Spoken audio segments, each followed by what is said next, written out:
सबसे बड़ा दुर्भाग्य है, आप काम कितना मर्जी करवा लो, कितना विकास कर लो, उसके नाम पर वोट नहीं मिलेगा सर। ठीक है, आपको इस बात को समझना पड़ेगा। भाजपा पूछ लेता ना, आपने काम के नाम पर वोट दिया? नहीं, ऐसा कुछ नहीं। काम के नाम पर दिया कि समाजवादी पार्टी पसंद है? सिर्फ समाजवादी पार्टी मुझे पसंद है, काम तो फिलहाल मोदी जी काम नहीं करती रही है, वोट नहीं मिलता। कुछ मोदी जी ने काम किया?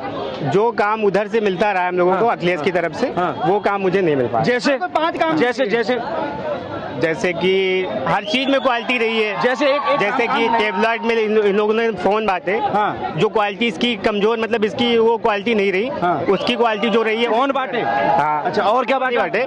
फोन इन्होंने बांटे। नहीं, इनको पता है फोन वो कह रहे हैं भाजपा ने बांटे। हाँ। तो समाजवादी पार्टी ने काम नहीं किया? अखिलेश ने वो दिया, क्या बोलते हैं, लैपटॉप दिया। हाँ। अच्छा, वो मोबाइल से लैपटॉप आ गया इसलिए आपने उनको वोट दिया? नहीं, कुछ ऐसा नहीं। राशन मिला आप लोगों को? जी बिल्कुल मिल रहा है। आवास मिला? जी मिला। आयुष्मान कार्ड है? हाँ है। तो फिर वोट नहीं दिया? वोट सर, एक सेकंड, सब दे दो, पर वोट ये इसलिए नहीं देंगे क्योंकि एक इनको देखना है कि हमें वोट देना किसको है। आप ये हैरानी की बात है कि इनको आवास मिला, सुरक्षा मिला।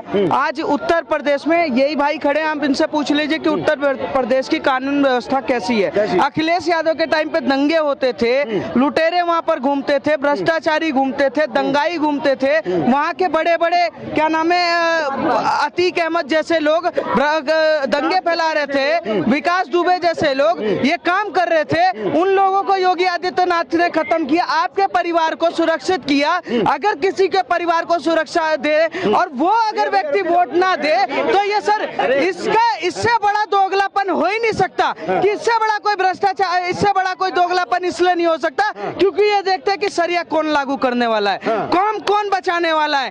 एक रामपुर है, झारखंड में रामपुर है, जहाँ पर 2362 घर है, वहाँ पर 523 लोगों को घर मिला प्रधानमंत्री नरेंद्र मोदी जी के, वो बूथ है। उस बूथ पर नरेंद्र मोदी की सरकार 523 मुसलमानों को घर देती है, पर मुसलमान में से एक बंदा वहाँ पर वोट नहीं देता। ये देखते हैं कि हमारे कौम को कौन बचाएगा। मस्जिद से जो आदेश तो पत्थर मारो, मस्जिद से आदेश तो वोट डालो। मैं ये कह रहा हूँ, नरेंद्र मोदी से मैं गुजारिश कर रहा हूँ कि इस देश के एक मजहब के लिए आप काम करना बंद कर दो, जो आपको वोट दे उसके लिए काम करो। सीधी बात, सबका साथ सबका विकास सबसे बड़ा झूठ है, क्योंकि यहाँ पर एक कौम ये जानती है कि आप चाहे उसके घर में सोने का गेट लगवा दो, चाहे उसके बच्चे को आप IPS ऑफिसर बना दो, वो उसी को वोट देगा जो उसको पत्थर चलाने की ट्रेनिंग के लिए पैसे टाइम पर देगा।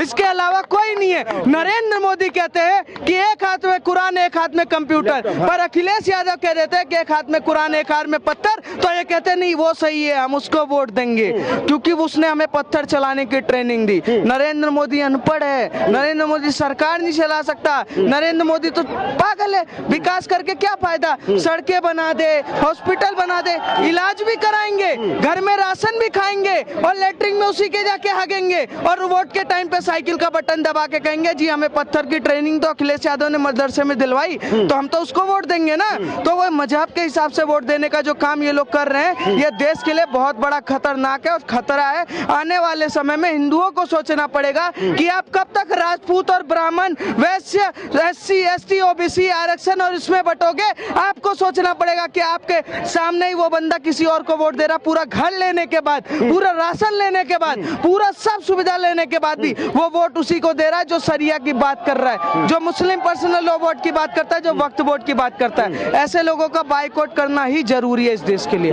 अर्थव्यवस्था के लिए सबसे बड़े कलंक अगर कोई है तो ये ऊंचे पैजामे और टोपी, इसके अलावा कोई नहीं। अभी तो वो कह के भी गए कि मुझे सब कुछ मिला पर मुझे सपा पसंद थी, मैंने वो वोट दिया। पसंद क्या, आप जीजा थोड़ी ना चुन रहे हो कि तुम्हें पसंद था चुन लिया, तुम्हें विकास पर जो वोट देना था ना। तो इस सोच को बदलना पड़ेगा, इस देश के हिंदुओं को सोचना पड़ेगा कि हम बटे तो कहीं ना कहीं कटे।